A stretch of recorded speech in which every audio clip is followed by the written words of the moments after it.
Shalom, bien-aimés dans le Seigneur. Moi, c'est votre frère évangéliste Paul Luango, pasteur principal du centre missionnaire La Main de l'Éternel. J'aimerais un peu vous saluer tous dans le nom puissant de notre Seigneur Jésus-Christ. Bonjour, bonsoir chez vous, ça dépend du coin du monde dans lequel vous vous trouvez. Nous voulons ensuite continuer notre enseignement que nous avons abordé il y a de cela quelques jours sur chrétiens missionnaires et chrétiens démissionnaires. Nous avions dit que la première partie, ça sera juste la généralité sur chrétiens missionnaires, chrétiens démissionnaires. Et la deuxième partie, nous allons traiter c'est qui les chrétiens missionnaires. C'est ce que nous commençons tout à l'heure. Et la troisième partie, ça serait c'est qui les chrétiens démissionnaires. Et nous allons chercher à étudier les deux. Et troisièmement, nous allons plus parler des bénéfices, des bénéfices qui attendent un chrétien missionnaire et aussi quelques désavantages du chrétien démissionnaire. Voyez? Et enfin, en conclusion, nous allons répondre à un certain nombre de questions. Pourquoi certains chrétiens, certains croyants n'arrivent toujours pas à produire des fruits dignes de la repentance? Pourquoi, après plusieurs années, nous restons toujours la même personne? Pourquoi certaines personnes ne sont pas motivées à la mission et à l'évangélisation? Nous allons répondre à une série de questions par la grâce de Dieu. Au fait, le but de cet enseignement, c'est pas de répondre à un camp contre un autre, comme certains pouvaient bien le penser, mais nous voulons juste lancer un cri comme un authentique évangéliste au milieu de la nuit, parce que l'époux revient bientôt, très très bientôt, avec tout ce que nous voyons. Ça prouve à suffisance que le Seigneur n'est pas trop loin que nous le pensons. Le premier but de ce message, c'est de réveiller au fait un missionnaire qui avait commencé un travail, qui avait commencé ce travail noble d'évangéliser, de prêcher la bonne nouvelle, mais qui commence à se fatiguer. Peut-être par rapport au temps, peut-être par rapport aux épreuves ou aux circonstances de la vie, mais aussi de réveiller ce missionnaire qui a déjà lâché. Il a lâché pour une raison ou une autre. Il n'évangélise plus. Et troisième but de ces messages, c'est de susciter des hommes et des femmes à la mission. Parce qu'il est plus que jamais temps que nous comprenions qu'après la résurrection, c'est la mission.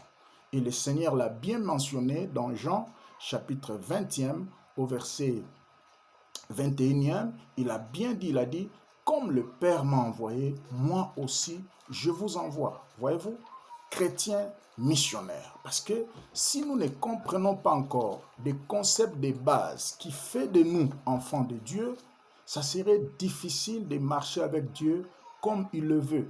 Parce que la mauvaise compréhension des principes ou des concepts de base de la chrétienté, ça va engendrer une foi erronée, et une foi erronée, à son tour, va donner naissance à une vie chrétienne instable, une vie chrétienne qui ne plaît pas à Dieu, et une vie chrétienne remplie de vide. Et là, c'est compliqué. Nous voulons voir chrétien missionnaire. C'est qui un chrétien missionnaire?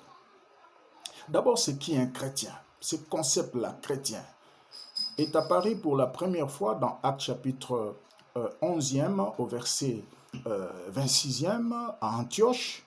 Et quand on a vu les disciples en train de se comporter parce que la Bible dit que l'église d'Antioche était née dans la mission, et quand les gens ont vu les gens qui ont reçu l'évangile au travers Paul, pendant une année durant, la manière dont ils parlaient, la manière dont ils se comportaient, la manière dont ils réagissaient, ils ont dit ça, ce sont des chrétiens, ce sont des disciples de Christ, voyez-vous. Alors, le mot chrétien est apparu pour la première fois au pluriel. Et cela donne l'essence d'une famille. Parce qu'on ne peut pas être chrétien tout en vivant en solo. Un chrétien, c'est d'abord quelqu'un qui est sauvé par Jésus-Christ, par le sang de Christ, voyez-vous, et qui vit. C'est lui qui l'a sauvé, Jésus-Christ, il l'a placé dans une famille, dans une communauté. Parce que le mot chrétien est au pluriel. Tu ne peux pas être chrétien avec une mentalité soliste. Non, celui qui t'a sauvé, il te demandera des comptes. Il attend de toi quelque chose parce que Dieu a tout fait pour un but. Il sauve pour un but et tu es sauvé pour sauver les autres. Voyez-vous? Et tant que tu n'as pas encore compris cela, tu ne feras jamais la joie du maître. Et Dieu qui t'a sauvé avec un but, et il t'a placé dans une famille qui est l'église locale. Donc un chrétien, c'est quelqu'un qui vit aussi dans une église locale. Dans Acte 26, la Bible dit, il vivait dans l'ensemble de l'église, il se réunissait dans l'ensemble de l'église, enseignant à d'autres personnes ce qu'ils avaient reçu. Un chrétien, c'est quelqu'un aussi qui est capable de partager avec d'autres ce qu'il est et ce qu'il a. Parce que quand on n'a pas l'essence du partage, c'est difficile. On doit chercher un autre mot pour vous. Là, vous n'êtes pas chrétien authentique dans l'histoire de la Bible. Voyez-vous? Et un chrétien, c'est quelqu'un qui a cru à l'évangile et il s'est décidé de se convertir, de renoncer à sa vie, de renoncer à la vie du monde, de renoncer aux œuvres mortes et de donner complètement et totalement sa vie à Christ et le suivre. Voyez-vous? Et avant de le suivre, il porte sa croix. Parce que la vie chrétienne authentique, être chrétien authentique, vous coûtera toujours quelque chose. Voyez-vous? Vous coûtera toujours à lâcher certaines choses, à abandonner certaines pratiques, à lâcher avec certains amis. Parce que l'amour de Dieu, si réellement l'amour de Dieu a traversé la vie d'une personne, ça ne doit plus lui laisser la même personne. Voyez-vous? Cet amour de Dieu va le pousser à abandonner certaines choses, à lâcher certaines choses. Voyez, comme le Père m'a envoyé, moi aussi, je vous envoie. Donc, après la résurrection, c'est la mission. Et vous verrez même que quand le Seigneur est mort et ressuscité, qu'est-ce qui s'est passé? On a versé beaucoup d'argent. La Bible dit dans Matthieu 28, verset 12e, on a versé des grosses sommes d'argent auprès des soldats pour étouffer l'évangile. Et la même pratique, les diables continuent à le faire jusqu'aujourd'hui. Cette pratique des chefs religieux d'étouffer l'évangile. Et ceux qui avaient compris, au temps du Seigneur, la Bible dit, ils étaient, après aussitôt être sauvés, ils étaient réunis autour du Seigneur pour booster l'évangile, pour faire en sorte que l'évangile aille de l'avant. Ils contribuent à la mission.